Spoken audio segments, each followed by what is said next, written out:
मध्य प्रदेश के दतिया में किसी भी प्रकार की खाद की किल्लत किसानों को नहीं है। जिला कलेक्टर का खुफिया तंत्र खाद वितरण के सिस्टम पर अपनी नजरें गड़ाए हुए है। फसल रबी की बोनी का सीजन अब लगभग खत्म हो गया है। खाद डीएपी की डिमांड एक साथ बढ़ी है, लेकिन पर्याप्त मात्रा में डीएपी खाद उपलब्ध है। गुरुवार को सरकार से तकरीबन 3000 टन डीएपी और यूरिया दतिया में आया है। जिला कलेक्टर संजय कुमार ने खाद वितरण की उपलब्धता को लेकर किसानों को पक्का भरोसा दिलाया है। कलेक्टर संजय कुमार का कहना है कि खाद वितरण में 1 या 2 दिन में देरी से किसानों को कुछ कठिनाई हुई होगी, लेकिन अब ऐसा कतई नहीं है। उन्होंने कहा कि सारे कोऑपरेटिव में खाद उपलब्ध है और प्राइवेट दुकानों पर भी खाद उपलब्ध है। कलेक्टर का कहना था कि सभी संस्थाओं के बाहर उनके सेल फोन नंबर, अधिकारियों के नंबर लिखे गए हैं। सभी प्रकार की खाद के मूल्य भी डिस्प्ले कर दिए गए हैं। किसी प्रकार की कठिनाई आने पर किसान सीधे उनसे बात कर सकता है। समस्याएं लोगों की दूर हो गई हैं खाद बीज को लेकर, लेकिन अभी भी कुछ जद्दोजहद लोग कर रहे हैं। रात में ठंड में ताप के पूरी लाइन को देखा जा रहा है कि खाद के लिए कहीं ना कहीं अभी भी तो लोग कब तक ऐसे। रबी के बोनी का सीजन अब बोनी का काम लगभग खत्म होने को है, तो जो डीएपी की जो शुरुआत में डिमांड होती है वो क्या होता है, हर किसान एक साथ ही बोना चाहता है, क्योंकि बोनी का एक टाइम, एक मैच्योर टाइम होता है बोनी का, तो उसमें इकट्ठा सब आते हैं। तो निश्चित तौर से कुछ दिनों के लिए 10-12-15 दिन का एक वो रहता है पीरियड, जिसमें कि थोड़ा सा किसानों की रस रहती है। लेकिन अब बोनी वाला काम खत्म हो गया है, पर्याप्त डीएपी है।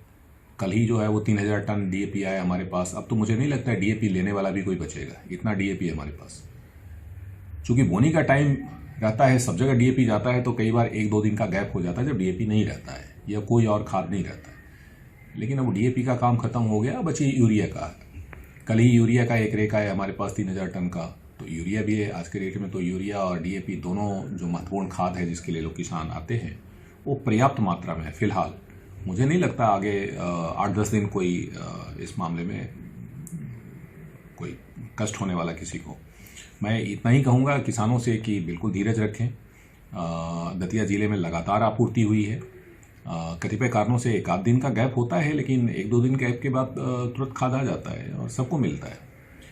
सारे कोऑपरेटिव में खाद पहुंचाए गए हैं। अगर कोई क्रेडिट पे लेना चाहता है तो आपके कोऑपरेटिव में ही कोऑपरेटिव का सदस्य बने और क्रेडिट पे खाद उठा लें। सभी कोऑपरेटिव में खाद उपलब्ध है। प्राइवेट दुकानों में खाद है और वहाँ पे भी खाद लोगों को उचित मूल्य पे मिले, इसके लिए हमारी निगरानी है।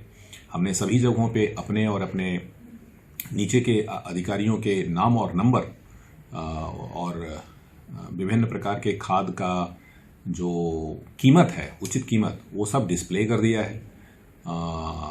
बीच बीच में हमारे लोग खुफिया तौर पे भी जा करके हम कई बार किसान बना करके भी कुछ लोगों को भेज करके और अनुमान लगाते हैं कि प्राइवेट लोग दुरुपयोग तो नहीं कर रहे हैं, ज़्यादा पैसा तो नहीं वसूल रहे। तो हम लगातार किसानों के हित में और किसानों के बेहतरी के लिए जागरूक भी हैं, सतर्क भी हैं, और मुझे नहीं लगता दतिया जिले में अब तक किसानों को कोई दिक्कत हुई और आगे भी होगी।